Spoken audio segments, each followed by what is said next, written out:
والسلام على رسول الله أما بعد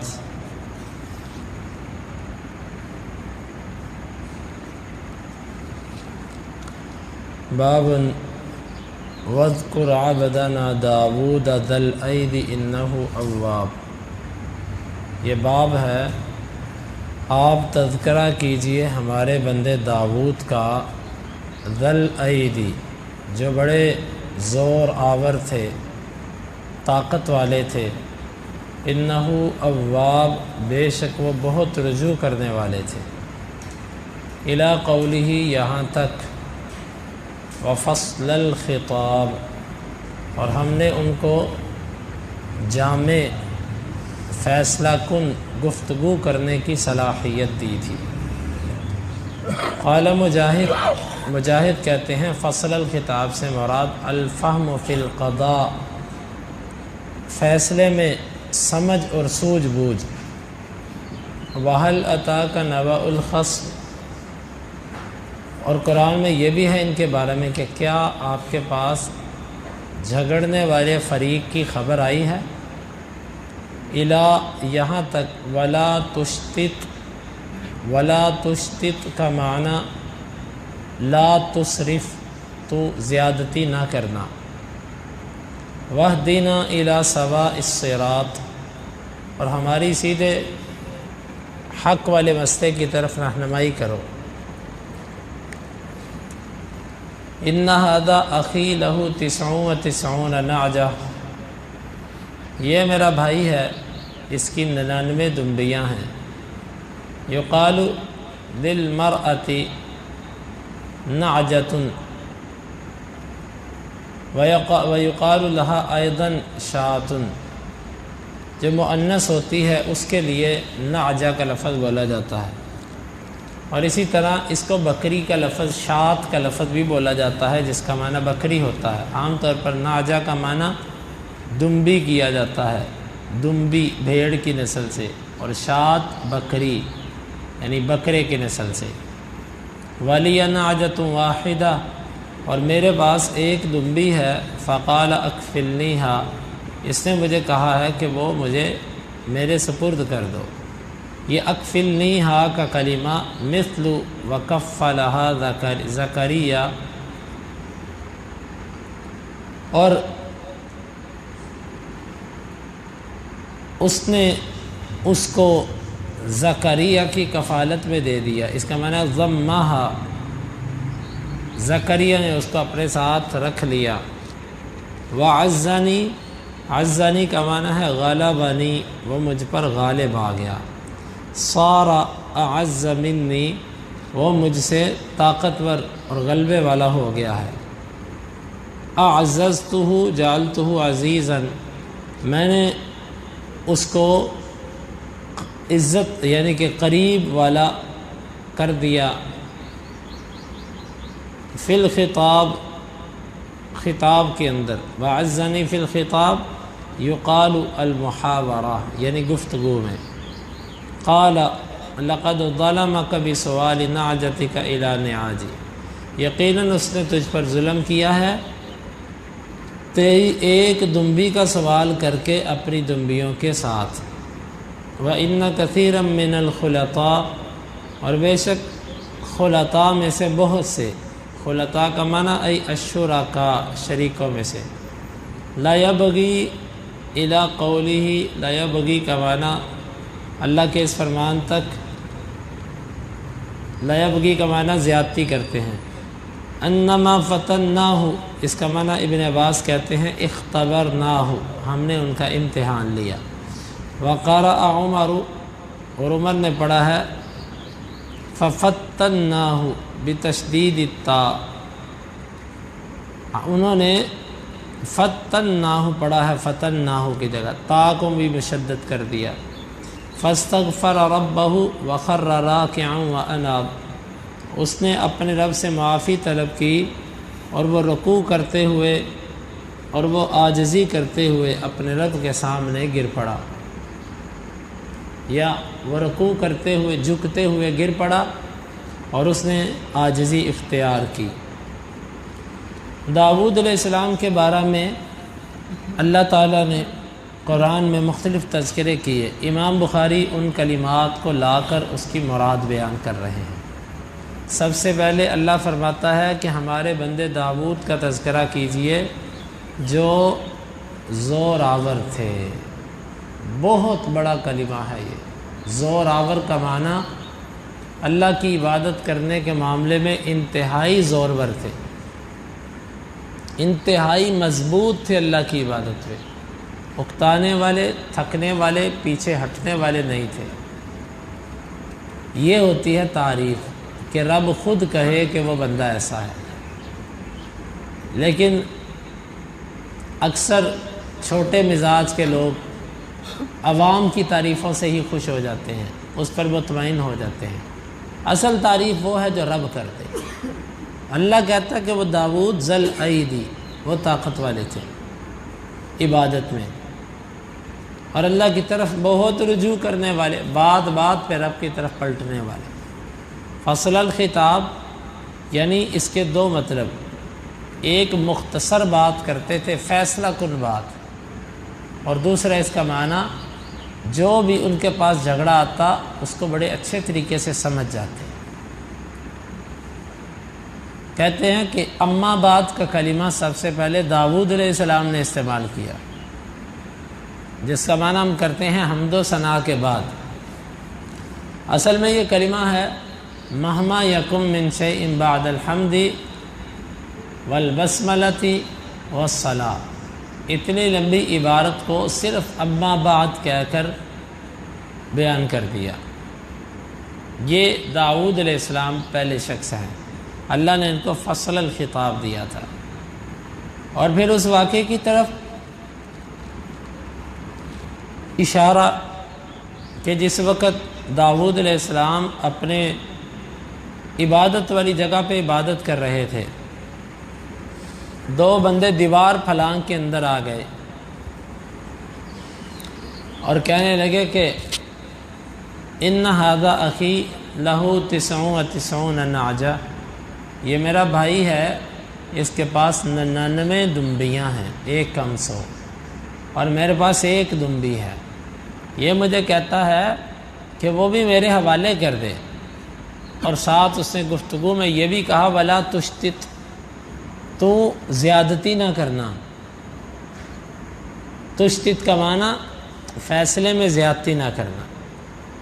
یہ ایک آزمائش تھی کہ ایک تو نبی کے گھر میں داخل اس طریقے سے ہوئے جیسے کوئی دشمن چور آتا ہے، اور دوسرا بات اس طریقے سے کی کہ نبی کو کہا کہ زیادتی نہ کرنا، انداز بڑا عجیب ہے۔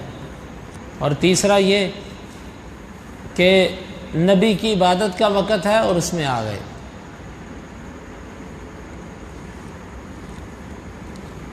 آگے ناجہ کی وضاحت کی امام بخاری نے، اور پھر اس نے کہا کہ یہ میرے سے ایک دمبی بھی مانگتا ہے، اور خطاب میں یہ مجھ پر غالب آ چکا ہے، یعنی اس کے گفتگو کرنے کا لہجہ اور اس کا انداز ایسا ہے کہ یہ مجھ پر غالب ہے۔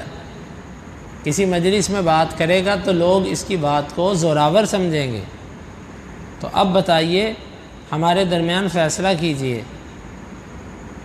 تو داؤد علیہ السلام نے کہا کہ اس نے تیرے سے ایک دمبی مانگ کر بڑا ظلم کیا، اس کا سوال کرنا ہی ظلم ہے۔ بہت سارے جو شرکاء ہوتے ہیں وہ ایک دوسرے کے ساتھ زیادتی کرتے ہیں۔ اللہ تعالیٰ فرماتا ہے ہم نے ان کو آزمایا تھا اس واقعے سے، اس نے اللہ سے معافی مانگی، وہ گر گئے اللہ کے آگے رکوع جھکتے ہوئے اور اللہ کی طرف پلٹ آئے۔ اس واقعے سے مراد کیا ہے اور اس سے کیا چیزیں ثابت ہوتی ہیں؟ بہت سارے علماء اس کا مطلب یہ بیان کرتے ہیں کہ داؤد علیہ السلام نے اپنے وقت کو تقسیم کر رکھا تھا، عبادت کے لیے، کاروبار کے لیے، لوگوں کے فیصلوں کے لیے۔ لوگوں کے فیصلوں کو وقت کم دیتے تھے، عبادت کو وقت زیادہ دیتے تھے، اور کچھ وقت اپنے کاروبار کو۔ یہ اللہ نے ایک تمثیل ان تک پہنچائی کہ آپ انفرادی عبادت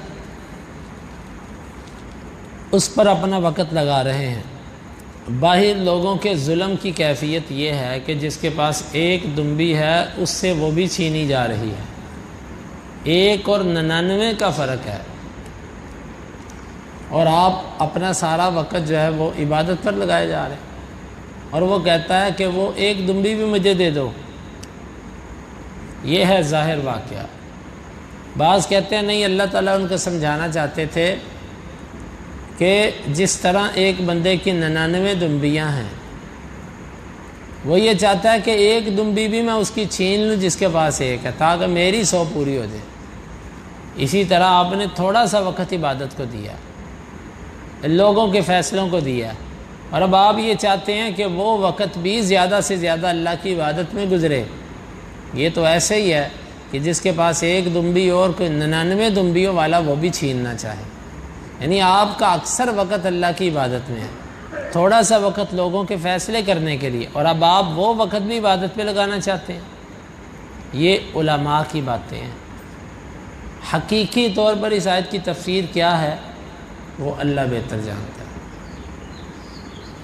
اللہ بہتر جانتا۔ آیا کہ یہ واقعی واقعہ اسی طرح پیش آیا، یا اللہ تعالیٰ اس واقعے سے کوئی اور چیز سمجھانا چاہتا تھا؟ قرآن میں ایسے لکھا ہوا ہے۔ ابن کثیر رحمۃ اللہ علیہ بھی یہاں پر فرماتے ہیں کہ اس واقعے کی حقیقت کو اللہ جانتا ہے، کیونکہ اس میں جتنی تفسیر کے اندر روایات ہیں سب بنی اسرائیلی ہیں۔ بنی اسرائیلی روایات وہ ہوتی ہیں کہ جس کی تصدیق یا تکذیب نہیں کی جا سکتی۔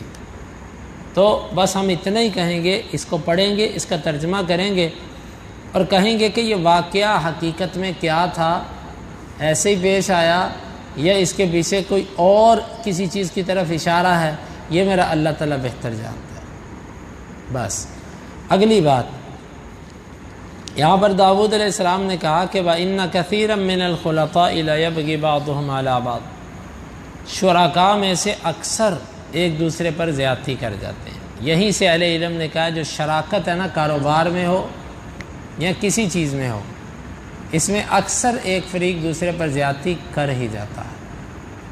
وہ الگ بات ہے کبھی دوسرا زیادتی کو برداشت کرتا جائے تو گزارا ہوتا جائے، وگرنہ اکثر شرکاء ایک دوسرے کے حق میں زیادتی کرتے ہیں، الا یہ کہ بہت کم ہوتے ہیں ایمان والے جن میں یہ چیز نہیں ہوتی۔ اسی لیے بعض اہل علم کہتے ہیں کہ شراکت سے بچو۔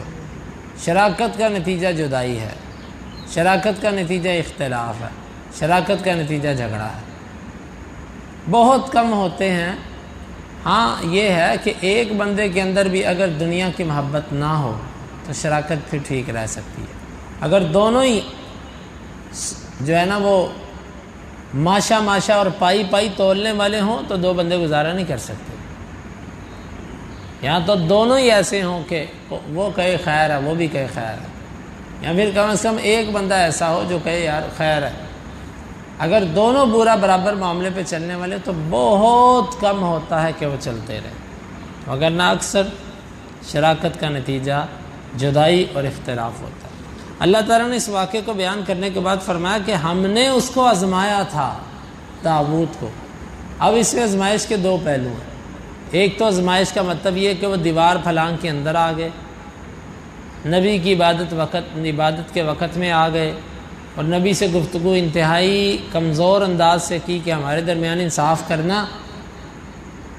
یہاں تو یہ رویہ اور لہجہ آزمائش تھی، کیونکہ بعض دفعہ اللہ تعالیٰ یوں بھی آزماتا ہے کبھی آپ کو، آپ سے سوال کرنے والا ایسے انداز سے سوال کرے گا جیسے وہ آپ سے کچھ اپنا حق لے رہا ہے، جیسے اس نے آپ کو قرض دیا ہوتا ہے۔ یہاں آپ کا ملازم کبھی آپ کے ساتھ ایسے بات کرے گا کہ آپ کو یوں محسوس ہوگا جیسے میں اس کا ملازم یا جیسے میں نے اس کے دینے ہیں۔ یہ آزمائش ہوتی ہے اللہ کی۔ اس موقع پہ انسان کو بڑے کلمات نہیں بولنے چاہیے، اور تیری اوقات اور تیری حیثیت تو بات کیسے کرتا ہے، یہ اللہ کی طرف سے آزمائش ہوتی ہے۔ ایسے رویے، ایسے لہجے جو انسان کے مقام اور اس کی توقعات کے خلاف ہوں، یہ اللہ کی آزمائش ہوتی ہے۔ اس پہ انسان کو صبر کرنا چاہیے۔ اور اسی طرح بعض دفعہ کوئی آپ سے سوال اس انداز سے کرے گا، علمی سوال ہوگا کہ آپ کو غصہ آ جائے گا۔ اللہ تعالیٰ فرماتا ہے کہ ہم نے آزمایا اس کو، یعنی اس انداز سے آزمایا کہ یہ برداشت کرتا ہے اس کو کہ نہیں۔ یا تو اس کا معنی یہ ہے، یا پھر دوسرا معنی یہ ہے جو علماء بیان کرتے ہیں، ہم نے ان کا امتحان لیا، یعنی داؤد علیہ السلام کو ہم نے دیکھا کہ اس معاملے کے اندر اگر کوئی جا کر ان کو آگاہ کرے تو یہ اپنے معاملے کی طرف رجوع کرتے ہیں یا نہیں۔ تو واقعی ہم نے اس کو دیکھا، وہ رجوع کرنے والا، عاجزی کرنے والا، جھک جانے والا تھا۔ اللہ رب العالمین سے دعا ہے اللہ تعالی ہمیں سمجھنے کی اور کتاب و سنت پہ عمل کرنے کی توفیق عطا فرمائے۔ اللہم انفعنا بما علمتنا وعلمنا ما ينفعنا وزدنا علما وآخر دعوانا ان الحمد للہ۔